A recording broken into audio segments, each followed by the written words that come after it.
Welcome to the Queer Confidence Podcast, the podcast to help you become your most confident queer self. I'm your host, he, she, they, Coach Alex Ray, and I haven't always been this confident. In fact, I used to be super insecure. And through this show, I want to share with you what's worked for me, my clients, and my guests so that you can become more confident. Hello, unicorns. Welcome back to another special episode. This is the beginning of a little series that I wanted to do with all of you on the porn industry. And so I've got some really neat guests coming up over the next few weeks for you. And we are kicking it off with a very triumphant kickoff. That's not really a thing. Whatever. A very great celebratory kickoff. Yeah. It's triumphant. It's triumphant. Yeah. All those things. Anyway. It's something. I'm here. It is. Anyway, y'all are going to love this episode. I'm so excited to have Davey Wavey here with me today. And if you don't know who he is yet, he gained a lot of popularity on YouTube back in the day. Go look up his videos. Like, is that... What was that video? Like, do is we that really a want penis? to look up my videos? Do we really? Yeah, no, first of all, oh my God. Actually, look it up now because it's probably going to be banned in the near future because YouTube is changing their sex toy policy. Oh, but it's okay. called the What's Up My Butt Challenge. Or no, you're thinking of the Real Dick versus Dildo Challenge. That's the one. Yeah. Yes. Yeah. So I was actually scheduled to film the sequel to it tomorrow. And no way. And they set up a meeting with me this week and they're like, just so you know, like you can't make those anymore. No. Yeah. Oh. I'll find new ways to skirt the policy. Don't worry. Okay, great.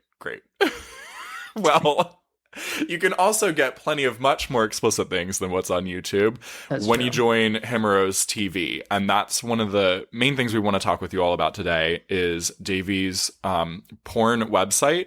And he's the owner and producer of this amazing gay porn site that is so much more than just porn. It's like truly healing, spiritual, emotional, just there's really not cool a word freaking for work. it. There's not a word for it. And so, because it's like, well, is it porn? Like, I mean, my mom would look at it and be like, yeah, it's porn, right? There's like dicks, there's fucking. Your mom's like, I'm a subscriber. Yeah.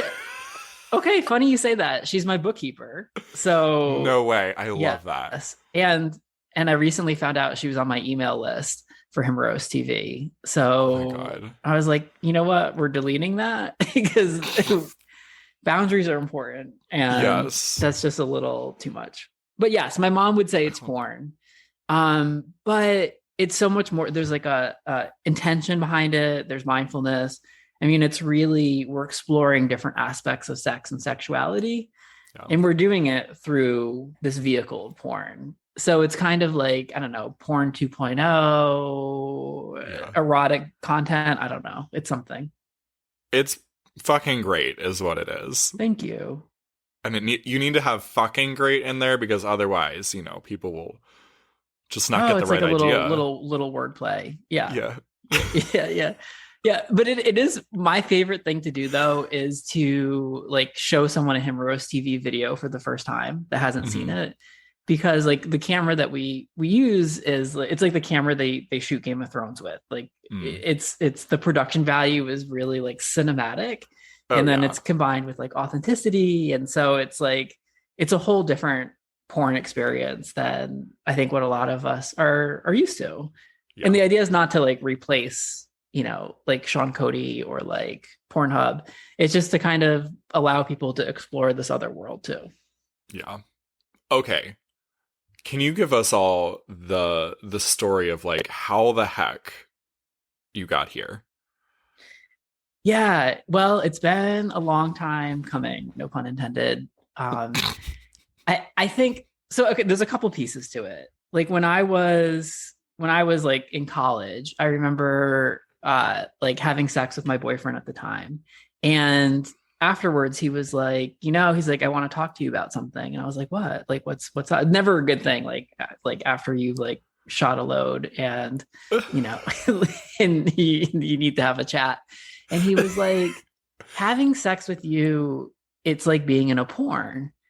And Mm. I was like, oh, well, that's flattering. I was like, you know, because if my only sex education was watching, you know, Sean Cody or whatever it is. And then I was replicating it in the bedroom. And so for me, it kind of felt like mission accomplished. And he was Yeah. like, no, like, that's not a compliment. Like, it feels really disconnected and performative, and like you're not really present with me. And it took me, I was probably 20, 21 at the time. I mean, it took me 10 years to really understand what he was talking about. Mm. And I think for a lot of people, and especially gay men or queer men, like in an absence of any meaningful sex education, we're not having these conversations with, you know, our parents. It's our friends are just as, you know, clueless as we are. Um, that in that vacuum, porn kind of fills this need for sex education. Mhm. And we forget that like porn is designed to be sexy. It's designed to turn you on. It's not designed to teach you about intimacy, connection, pleasure, about your body, about consent, about talking to your partner. So, um, probably 7 years ago, I started having conversations with a guy that was working for me, and it was like, well, can we do something? Can we create porn that does that? Like, is that possible? Is there a market for it? Like, do people even fucking want to watch that? Mhm. And it took us a while to kind of figure out what our formula was going to be, and then we launched Himeros TV 5 years ago. Okay. So it's still a pretty new company, and it's not like we don't have the name recognition as like Bellamy or Falcon or, you know, men.com. But I think we're finding our crowd. We're finding folks who are just kind of bored with the same old porn that they've been consuming. I mean, like, just as an example, think about how much the world has changed in the last 20 years and how our porn is the exact, it's the same formula. Like, you know, there's no Yes. evolution to it. So I think people are sick of it. Yeah. And so this is something different. Yeah. And I think one of the other things that I wanted to point out too is that, you know, the whole reason behind this podcast is because our community does have a huge um problem, although problem sounds like I'm starting to like judge it, which that's not my intention, but like a problem with insecurity where a lot of queer people don't feel like they can really truly be themselves, and if they um want to try to be authentic, they're like just this over the top character of authenticity. And it's Mm-hmm. like totally true in the bedroom too, where it's just this giant fucking performance based on actors and people trying to live up to this standard instead of being able to, you know, have intimate sex, like you said, where they're letting their walls come down and they're making connections with each other. And yeah, the porn industry like perpetuates that in a large way. And also it's not like totally a problem. Like it's okay that there's like these wonderful performances and everything, and it's hot and it's erotic and it's kinky and whatever. And also, if that's where people are getting their sex education from, it's just not a standard to live up to. It's not possible. And I don't think that we even realize how much like we're absorbing from porn. Like, I don't think we Yeah. realize how much it's conditioning us. And like how many times have you heard people use like finishing as a synonym for coming? And it's like, well, Mm-hmm. that's because every porn ends in a cum shot. Like, coming isn't finishing. Like, it's ejaculating, and it can happen at the beginning, the middle, or the end. And like after you come, there's tons of fun to still be had. I Like, know. and yet, because that's how every film ends, like it Mm-hmm. becomes this expectation that we have in the bedroom, and sometimes you don't come at all, right? And like, Yes. to create space for that, there's no porn that's ever been made without cum in it. We've done a few, and people get a little upset when they don't see their cum, because you can go on Pornhub and you can see the first 20 minutes of most porn videos. They just cut out the cum at the very end, the last like 2 minutes with the cum. Right. And so it's like, well, that's the part I'm paying for, like, and it's just this like ridiculousness. I mean, it conditions us in other ways too, though. Like for example, the bodies that we see in porn, right? Like 99% of porn stars look like 1% of gay men. Mm-hmm. And if you keep seeing Sean Cody over and over and over and over again, it's going to send you a message that if you're not bodied like that, you're not worthy of touch, pleasure, connection, like that you're not desirable. So for us on Himeros, it's really fun for us to showcase like a broader spectrum of sexiness. And I would say probably 80% of our videos are still kind of the porn stars that people know and love. But the other 20% allows us to bring in different bodies, different shapes, different sizes, different flavors of hotness. Yes. And what's fun about that, I mean, those are not the videos that result in a lot of new members, right? Like when we promote those videos, we don't see like lots of new signups. When we have some like sexy muscle stud, like people can't like join fast enough. But I think what happens in the feedback that we've got is like, it's hard to be attracted to what you never see. And Yes. and when you start to see more than a 9-inch hung muscle stud, sometimes you surprise yourself and to step outside of like the boxes of types that we make. And so that's part of our mission too. Yes, that I love that. And that's one of the things that I really appreciated. When I signed up, I was like, okay, great. There's so much more diversity here. Mm-hmm. There's also like actual studies on that show that physiologically, if you're seeing if you're seeing something new, whether that's a different body type, a different toy, a different way of playing, a kink, a fetish, while jerking off, or especially around the time of ejaculation, it really increases next time your brain's desire to see that again. So, on most porn sites, they're just like showing, they show some kind of similar video at the bottom. And so people are then kind of end up going down the rabbit hole and become more and more attracted to something they didn't think they would be attracted to. In the case of Himeros, I feel like it's really great because there's the opportunity here for people realizing like, oh, wait a minute, different body types, different Right. play, different like. Yeah. And we want people to see a reflection of themselves on the site. Like, oh, this is for me. Like this ecstasy that I'm seeing, the sexual ecstasy is for me. There's also something else that I've noticed having done this now for 5 years.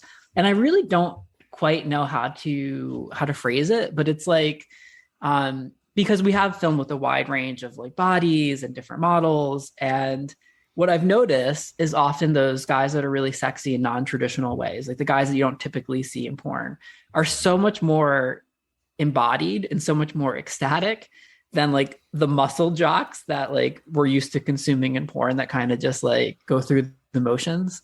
And it's almost like what is required to be that muscular, to like look that way, to have that much control of your body, is actually in some sort of conflict with like loving and embracing and deeply being comfortable in your own skin, that prohibits them from being like sexually ecstatic. It's almost like I've yet to meet a model who who looks like one of these like muscled hunks and is as embodied as some of the other models that we work with, who are like multi-orgasmic, who are having full body orgasms, who are just like, fully experiencing ecstatic joy on camera. So it's interesting. Food for thought. Definitely. I started realizing that with just hooking up through Grindr. There were like the guys that were like picturesque online, and you'd show up. I mean, some of the time it's they don't exactly look like their photos, but like the guys that were like real, like firm muscle hunks always seemed removed during sex, and like I didn't feel like I was having a genuine connection. And I really get off on the emotional connection that I have with someone. Like fucking a statue, I'm like, I might as well just watch porn at home. Thank you very much. Like Right. this isn't any different. There's Yeah. no like human aspect to Yeah, I can still do it. I can still do Yeah. it and enjoy it. Like I'm like, oh, he's like really pretty and muscular and it's fun. And I also say this as someone who like spends 2 hours a day like in the gym.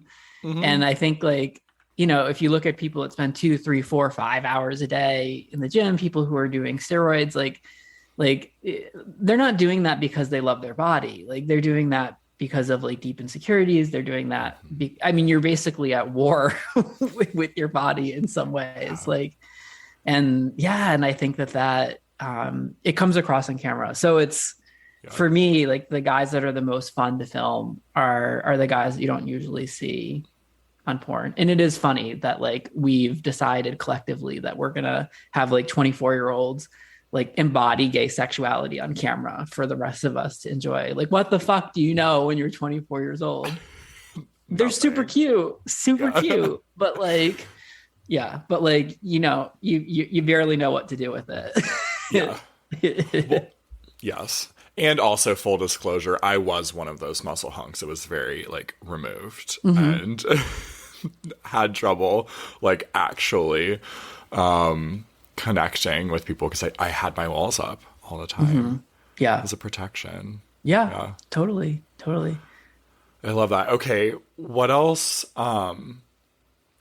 do you like in particular about the porn that you produce with Himeros?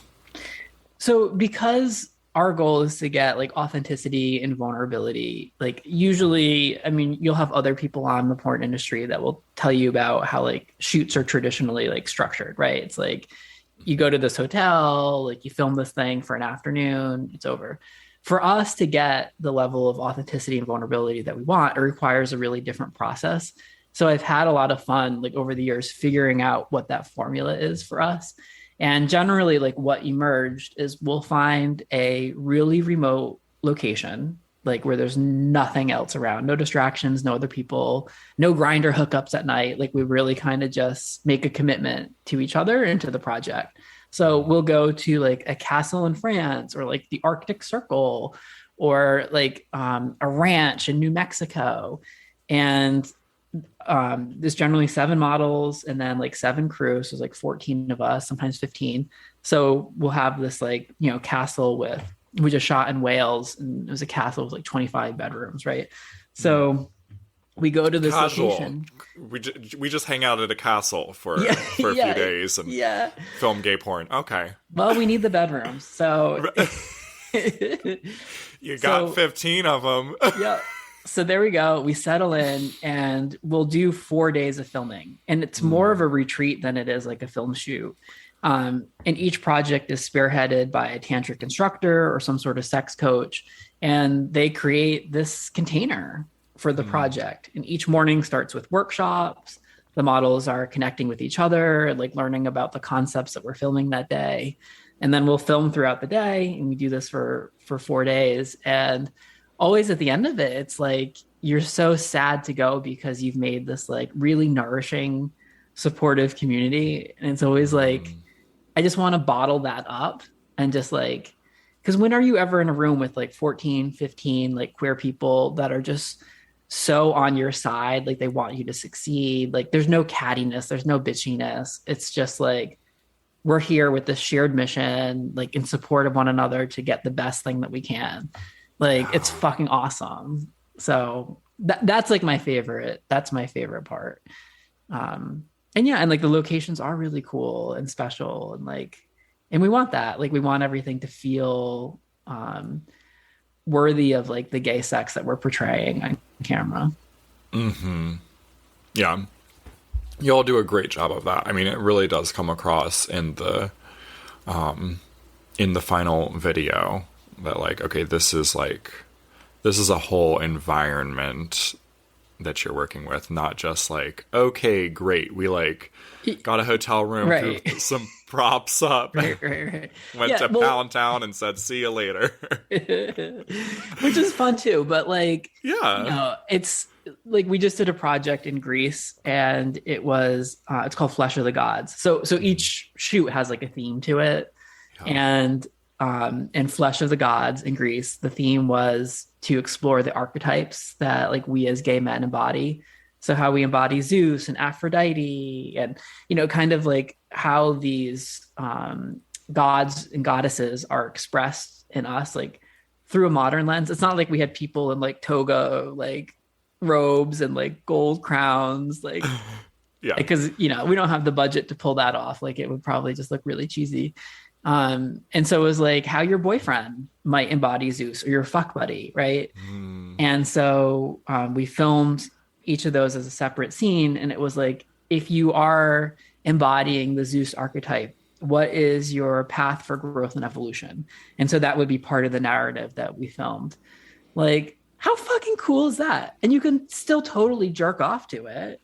But then at Yeah. the end of it, you're like, oh, maybe I learned something about myself or about like my circle of friends, Yeah. Like it's just really fun.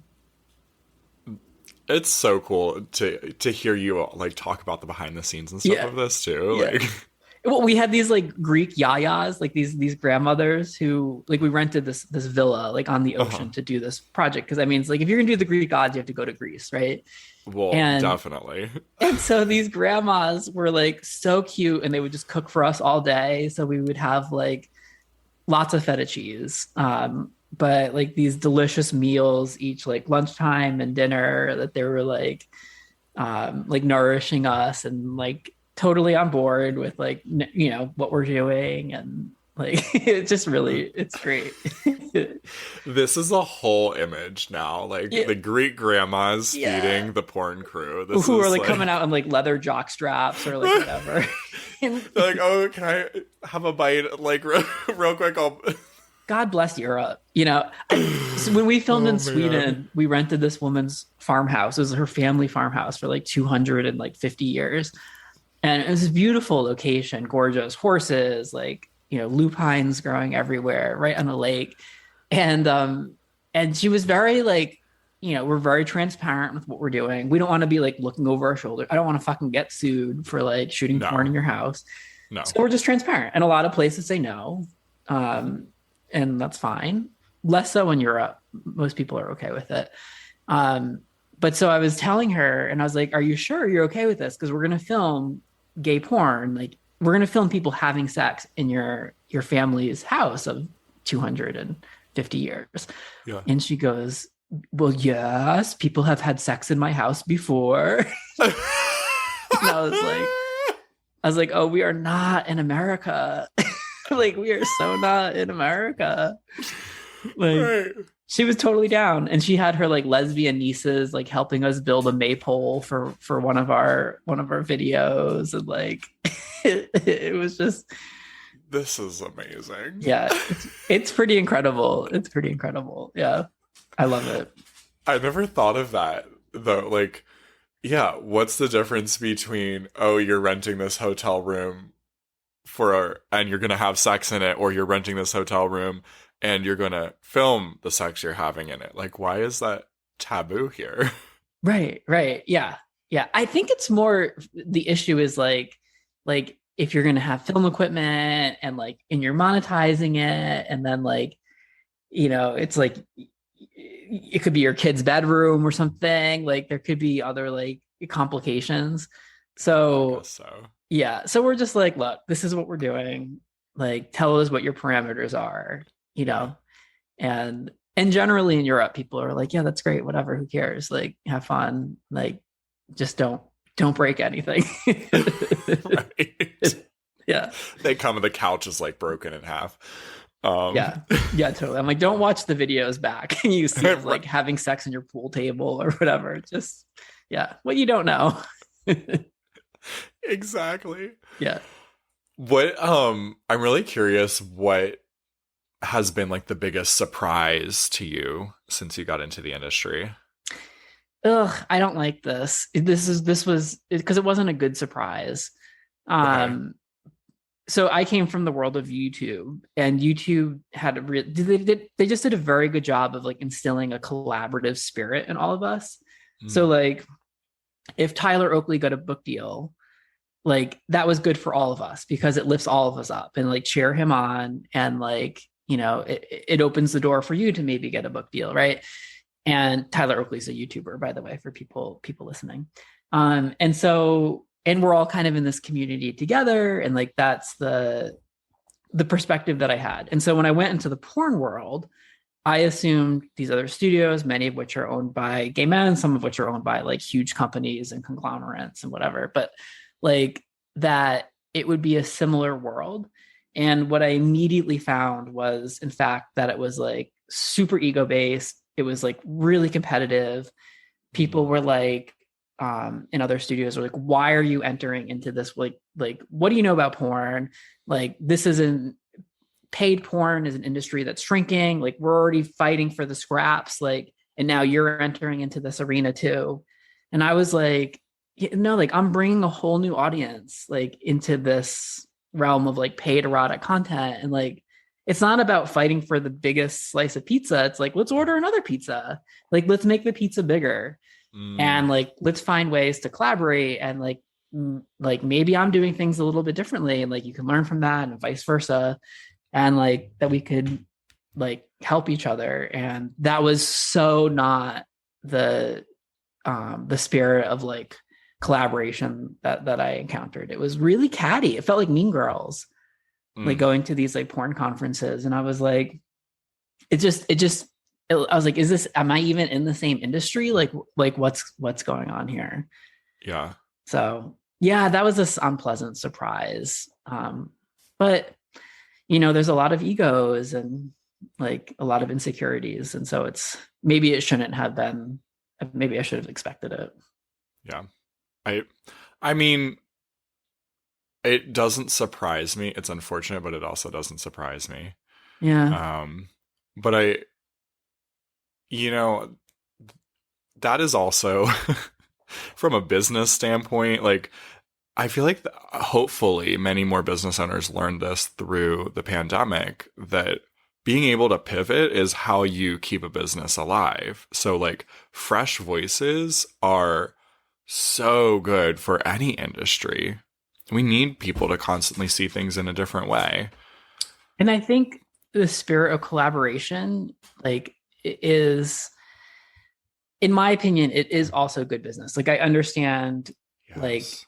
so for example, when models film with us, when they do a shoot, it's a 4-day shoot, they'll be in 4 videos. And at the end of the shoot, we give them the 4 videos that they've shot so that they can also use it for their OnlyFans.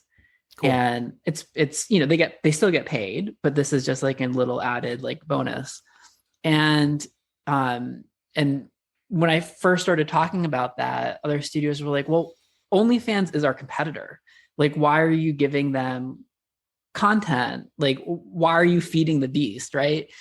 And it's like, first of all, like if someone's a paid subscriber of their OnlyFans and they see this beautiful Himeros TV video get uploaded, they could be like, hey, like this is gorgeous. I want more of this. You know, Right. let me go check out Himeros TV. I'm already paying for porn, probably likely to pay for porn somewhere else too. And for the models, like knowing that they're sharing it with their audience, like they're going to put 100% into it. Like they're going to be collaborative. They're going to want to make sure that their perspective is heard and seen in the video. So like, yeah, it costs me nothing to like extend this to the models that we work with, right? And I think it's mutually beneficial. And you know, like similarly, when a model finishes a shoot with us, they're given 5 like post filming counseling sessions with a sex therapist, and it's optional. Like some models don't take advantage of it, and some do. And we've already filmed with them. So on one hand, there's like, okay, there's nothing to gain by us at this point, like continuing to support the models, even though yes, this is the right thing to do to help them like integrate stuff that maybe came up. But also like we're going to work with a lot of the models again, and like to make sure that they're in like good footing, to make sure that they're emotionally healthy and supported. Like these are things that kind of come back, right? So it's just a different approach. And to me, it's a more sustainable, holistic, collaborative approach. And like in an industry that's shrinking, like we're not, like, so like, I think the results kind of speak for themselves. Yeah. This is porn 2.0, right? I think so. It's a new formula. It's, Yeah. yes, one with strong ethics and morals and treating humans not like just something to extract cash from. Well, think about it. Like I'm sure you'll if you haven't already, like you're going to be interviewing porn stars, and like they carry our fucking like collective shadow. Yeah. Like we're asking so much of porn stars, Mm-hmm. and like the support that they receive is like little if any, and so it's like we're better. We can do better than that. Like as a community, we can support these people in so many ways. Yeah. I mean, porn stars are not like any other celebrity where like society puts these unfair and unhuman expectations on them, right? Because there's this character that they've built, and that's what people are kind of worshiping, jerking off to, like enjoying the pleasure of. But like we forget that every celebrity is also a human and needs the same tender love and care and like emotional attention. Well, they're treated like porn stars are treated by society as this like taboo, like you are damaged goods, you're dirty, like we push you away to the side, and then at the same time we're jerking off to you at night, like we're taking from you, and like I want to consume all this, and by the way I want it for free, so like please continue to make content but post it on Pornhub so that I can consume it without paying for it. And it's just this like take. It's gross. it's pretty gross. People are always like, well, I'm not going to pay for porn. Like I can find it for free on Twitter and Pornhub. And it's like, if we had that mentality about it, it's just such an entitled perspective, right? Like we recognize that in so many other aspects of our lives that like we need to pay for the things that we enjoy consuming.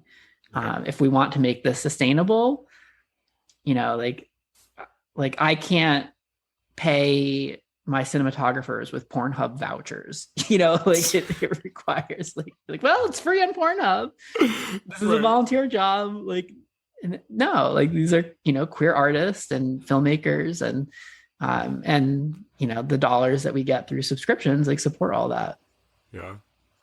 It's so neat to hear you talk about it. One, just because you're so passionate about it, but two, because there's just such a different approach you have to what we're all used to with the industry. And and also that porn and sex, like it takes up so much of our lives. Like we think about sex all the time, and a lot of us watch porn on a daily basis. And yet the amount that we know of like how it's created, what happens behind the scenes, like the amount that we discuss it is very little. So it's nice to kind of give it the attention it deserves.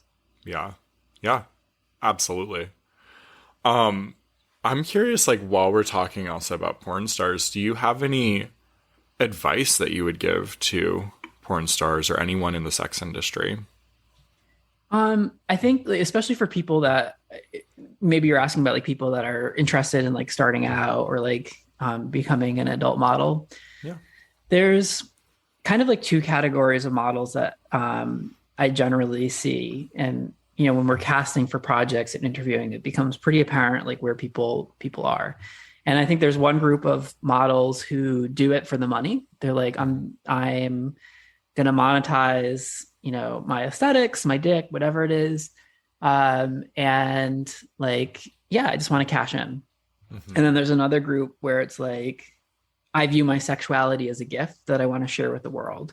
Mm-hmm. And what I have seen, even in the 5 years that I've been working, is the people that are just kind of doing it to monetize, to cash in, generally have like probably don't feel so great about like their porn journey.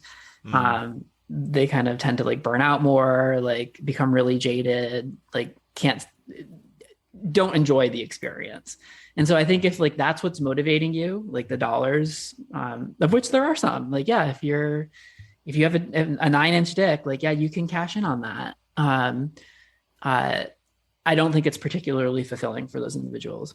If, on the other hand, you're doing it because your sexuality is a gift that and you want to share that and you want to film it and that excites you and you're interested in collaborating, like those are the individuals that I enjoy working with, and I think the individuals that get a really sense of like oh, this is my dharma, like this is my joy, like this is my purpose.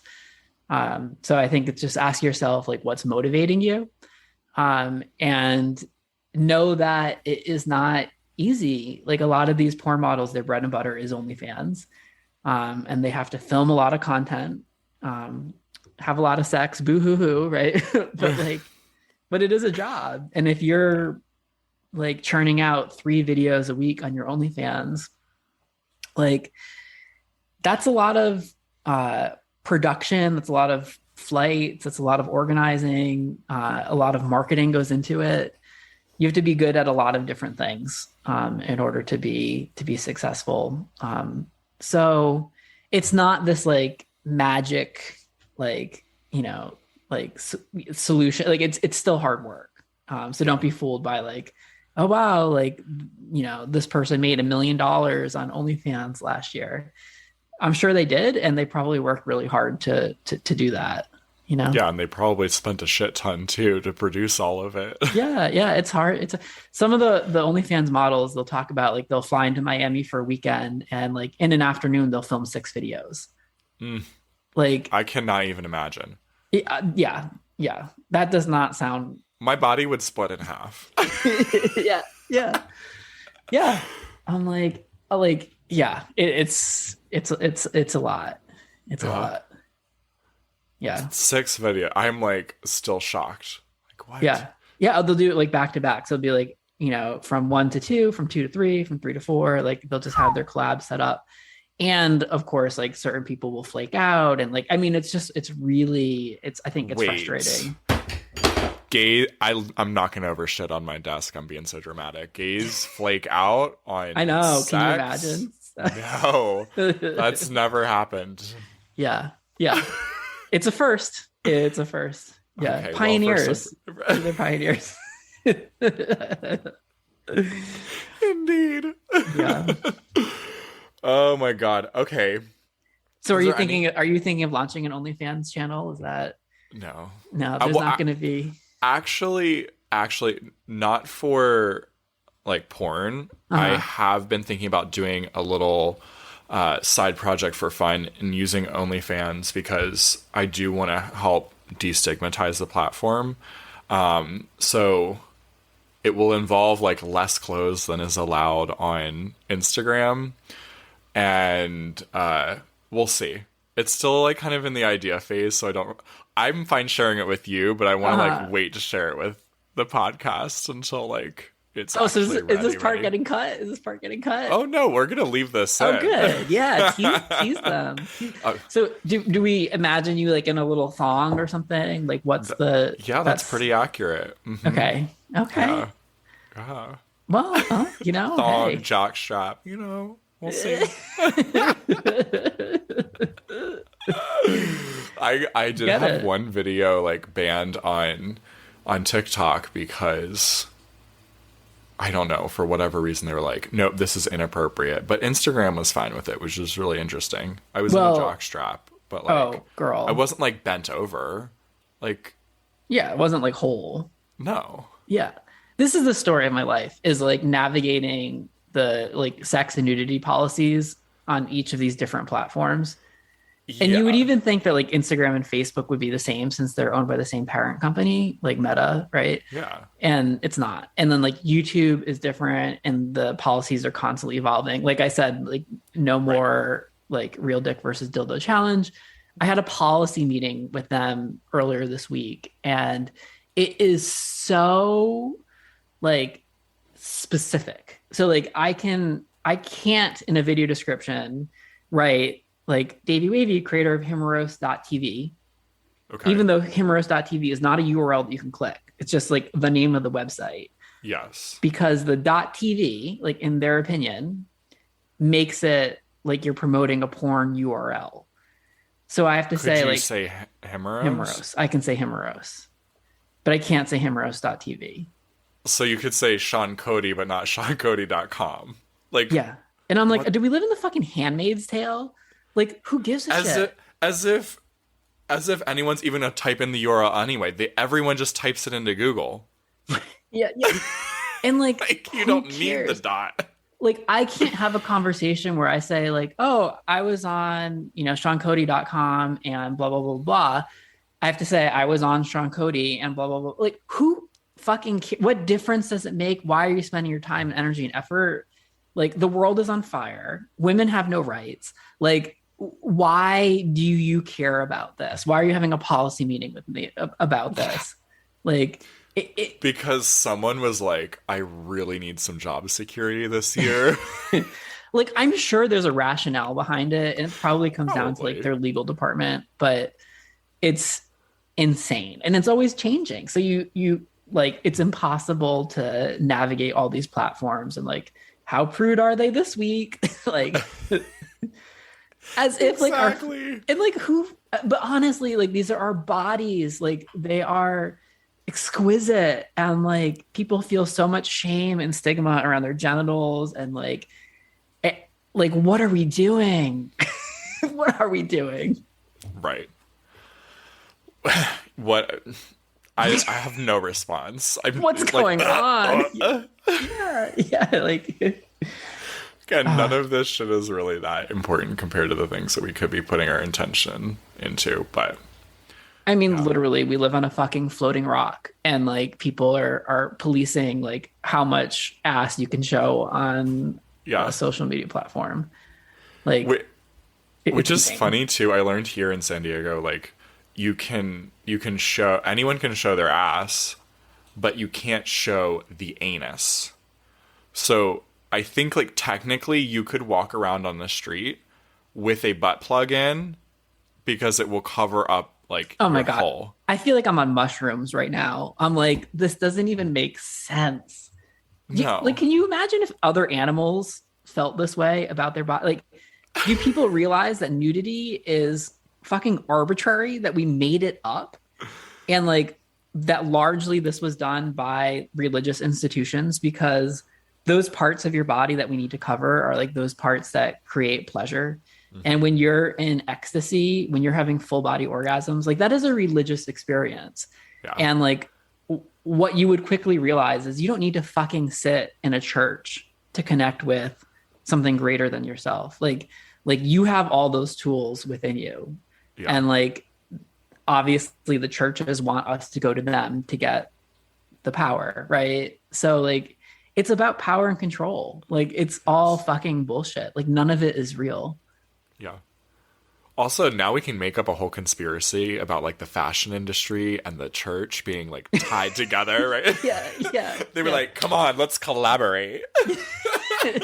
Totally. Yeah. How We're can gonna we make make clothes, money and you're off gonna of make sure this? that everyone wears them." Yeah. Yeah. It's insane. Not a real thing, y'all, but It's that would be insane. hilarious.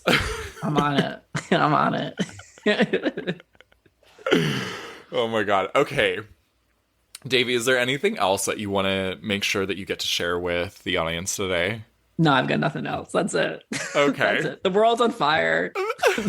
The world's on fire, but you can watch really great porn on Hemeros.tv. Oops, I said the URL. There we go. Oh my God. Yeah, you're banned. And actually, if people go to himeros.tv/pod, POD, this is what we use on, I have a podcast, Himeros Backstage. If you use that URL, it unlocks a 20% discount. So, Ooh, there we off of any go. membership level. So if you're interested, if it's in the cards, check it out. Yeah, love that. Fantastic. Thank you. Is there Yeah. any other like links or anything we want to make sure everyone has? We're going to put it all in the show notes, of course, you all, but No, that's it. okay. Yeah. Fabulous. Well, thank you so much for being here today. I so appreciate this conversation and what a like awesome insight into the behind the scenes of the gay porn industry. And really, I hope everyone thinks again you know, the next time that they go, you know, in 5 minutes when they go and pull up porn, Yeah. they like have a more conscious experience of it. Totally. And if they don't, that's fun too. But like the invitation is there. Yeah. Yeah. Amazing. Thank you for having me. This was really fun. It was great connecting with you. Yeah. Thanks so much for being here. My pleasure. All right, y'all. Have a fabulous week, and I'll see you on the next episode. Bye. Bye. If you enjoyed this episode, don't keep it to yourself. Share it with a friend so they too can become more confident. You can also help more people find the show by leaving a 5-star review wherever you listen. And if you want to become a more confident queer with support from yours truly, head to CoachAlexRay.com or use the link down in the show notes. I'm looking forward to working with you.